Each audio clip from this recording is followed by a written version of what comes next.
आता एक धक्कादायक बातमी बीड प्रकरणाच्या संदर्भात समोर येते। बीड जिल्ह्यातील पोलीस निरीक्षकानं पोलीस आणि प्रेसच्या व्हॉट्सअप ग्रुपवर एक आक्षेपार्ह पोस्ट केली आहे। ही पोस्ट सध्या चर्चेचा विषय ठरली आहे। बजरंग सोनवणे यांना उद्देशून त्यांचं नाव न घेता ही पोस्ट केली असल्याची चर्चा आहे। यानंतर संबंधित पोलीस निरीक्षकाला त्या व्हॉट्सअप ग्रुपवरून रिमूव्ह करण्यात आलं। तसंच बजरंग सोनवणे यांनी पोलीस निरीक्षकाचे कॉल रेकॉर्डिंग तपासा अशी आता मागणी केली आहे। स्वानंद पाटील आपल्याला या सगळ्या संदर्भात अधिकची माहिती देणार आहेत। स्वानंद, बीड जिल्ह्यातील पोलीस निरीक्षकानं या पोलीस आणि प्रेसच्या एका व्हॉट्सअप ग्रुपवर आक्षेपार्ह पोस्ट केलेली होती। हे संपूर्ण प्रकरण नेमकं काय आणि आता बजरंग सोनवणे यांची नेमकी मागणी काय? नक्कीच हा जो गणेश मुंडे आहे पोलीस सहाय्यक निरीक्षक याने एक काल पोस्ट केली होती।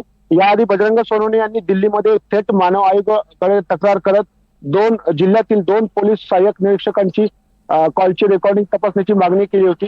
त्यानंतर या पोलीस निरीक्षकाने काल संध्याकाळच्या दरम्यान जो बीड येथील पोलीस प्रेसचा ग्रुप आहे, ज्यावर स्वतः पोलीस अधीक्षक देखील या ग्रुपवर आहेत, या ग्रुपवर पोस्ट करत आक्षेपार्ह विधान केलं आणि त्यानंतर या ग्रुपवर बरीच चर्चा झाली, आपण चॅटमध्ये बघू शकता।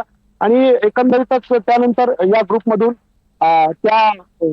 त्या पोलीस सहाय्यक निरीक्षकाला काढण्यात आलं आणि यानंतर आता बजरंग सोनवणे यांनी याबाबत एक प्रेस नोट काढत कारवाईची देखील मागणी केलेली आहे। हे एकंदरीत जे सगळं प्रकरण आहे हे सुरुवातीपासून बजरंग सोनवणे यांनी हे प्रकरण उचलून धरलेलं आहे आणि त्याच अनुषंगाने दोन पोलीस सहाय्यक निरीक्षकांच्या कॉलच्या रेकॉर्डिंगची चौकशीची मागणी त्यांनी केली होती आणि त्या अनुषंगाने काल या गणेश मुंडे या सहाय्यक निरीक्षकाने मनात राग ठेवत ही पोस्ट केली आणि त्यानंतर हा सर्व प्रकार घडलाय आणि यानंतर या सहाय्यक पोलीस निरीक्षकाला त्या ग्रुपमधून काढण्यात देखील आलेले।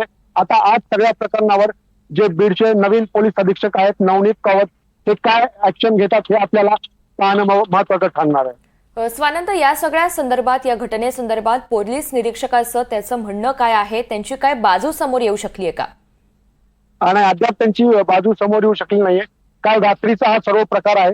आता आज जे पोलीस अधीक्षक आहेत हे नेमकं याच्यावर काय ऍक्शन घेणार, कारण एकंदरीत जो हा सगळा प्रकार झालाय अत्यंत संवेदनशील जो हत्या प्रकरण होतं संतोष देशमुख यांचं, त्याच अनुषंगाने हा प्रकार आहे आणि नेमकं आता काय पुढे एसटी ऍक्शन घेतात हे आपल्याला बघितलं पाहिजे। निश्चित स्वानंद, धन्यवाद सविस्तर माहितीसाठी।